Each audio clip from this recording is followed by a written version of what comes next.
A geração de 45, no contexto da terceira fase modernista, de 1945 a 1980, já inclui aspectos pós-modernos. Tanto a prosa quanto a poesia foram exploradas nesse período, no entanto, de maneira mais intimista, regionalista e urbana. Podemos destacar João Cabral de Melo Neto, considerado poeta-engenheiro. Sua obra mais emblemática é Morte e Vida Severina. Clarice Lispector é marcada por obras introspectivas de caráter psicológico e subjetivo. Destaca-se A Hora da Estrela.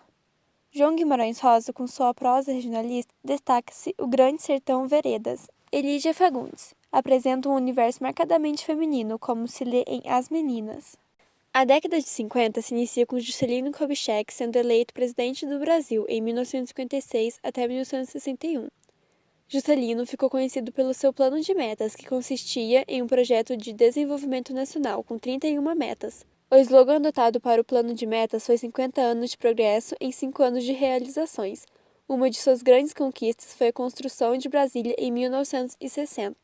Em 1956, o concretismo começa a despontar no Brasil, com a publicação da revista Nós Grandes. O princípio geral da poesia construtiva é a ausência ou substituição da frase e do verso, que eram usados para compor um todo e não como unidade mínima do poema. A bossa nova surge em 1958 com o lançamento do compacto de João Gilberto. Chega de saudade, a realidade é que sem ela não há paz, não há beleza, é só tristeza e a melancolia e não sai de mim, não sai de mim, não sai. Esse movimento surge com o intuito de buscar algo novo e, com isso, jovens cariocas se unem em prol da inovação musical. É marcado, em sua grande maioria, pelo tom coloquial, temas cotidianos e voz mais baixa, permeada de harmonia de samba e invenções melódicas de jazz. João Gilberto, Tom Jobim e Vinícius de Moraes foram figuras essenciais para o desenvolvimento desse novo estilo de música que despontava no cenário cultural brasileiro. Uma das músicas mais marcantes que ficou conhecida mundialmente é Garota de Ipanema, composta por Vinícius de Moraes e Antônio Carlos Jobim em 1962. Olha que coisa mais linda, mais cheia de graça, é ela, menina que vem e que passa, um doce balanço, caminho do mar.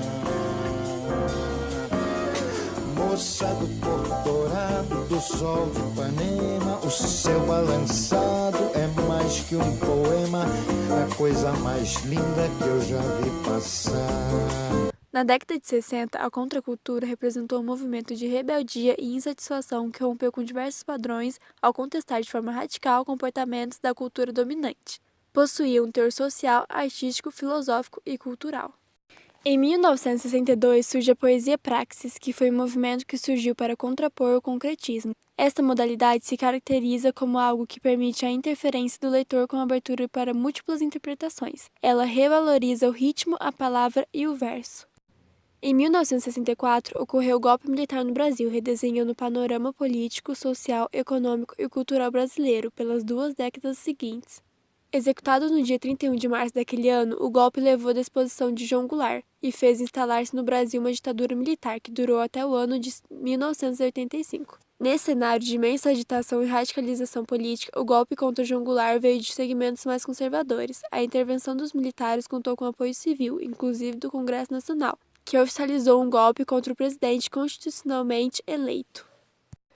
Em abril de 1965, foi realizado o primeiro Festival de Música Popular Brasileira. Neste festival, Elis Regina inaugura a música popular brasileira, quando interpreta Arrastão, de Vinícius de Moraes e Edu Lobo.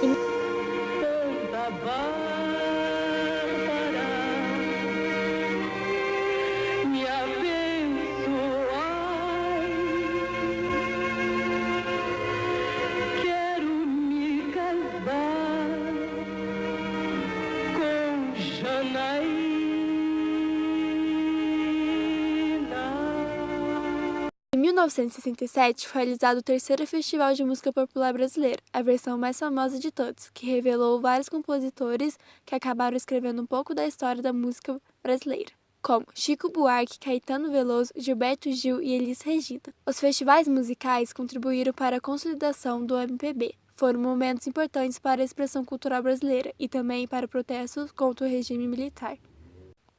O tropicalismo foi um movimento de ruptura que sacudiu o ambiente da música popular e da cultura brasileira entre 1967 e 1968, marcada pela contracultura, a inovação de pensamentos e valores contra o conservadorismo, a inconformidade da política, da cultura e da sociedade. O Brasil passava por momentos de conflito com o golpe de 64, a censura, as greves, os movimentos estudantis que culminaram no regime ditatorial do país. O poema Processo foi um movimento artístico da vanguarda que ocorreu no Brasil entre 1967 a 1972, em plena ditadura militar. Esse movimento visava apresentar uma nova forma de fazer poesia a partir de uma nova linguagem. Com espírito revolucionário, o grupo de poetas do movimento inovaram os poemas visuais, já explorados anteriormente pelo movimento concretista. A década de 70 começou com o Ato Inconstitucional número 5 sendo decretado em 13 de dezembro de 1968, que foi considerado como um golpe dentro do golpe, fortalecendo o poder autoritário dos militares. O AI-5 previa o fechamento do Congresso Nacional, suspensão dos direitos políticos e das garantias constitucionais como suspensão do habeas corpus. A censura estava por toda parte, em jornais, teatros, rádios, músicas e livros. Em forma de protesto, o estado de São Paulo publicava versos de Os Lusíadas em seus jornais. A economia crescia 10% ao ano, o Brasil se tornava o país do milagre econômico. Porém, esse sonho não durou muito. As exportações triplicaram, o produto interno bruto ficou acima de 2 dígitos e a inflação recuou para 20% ao ano em média.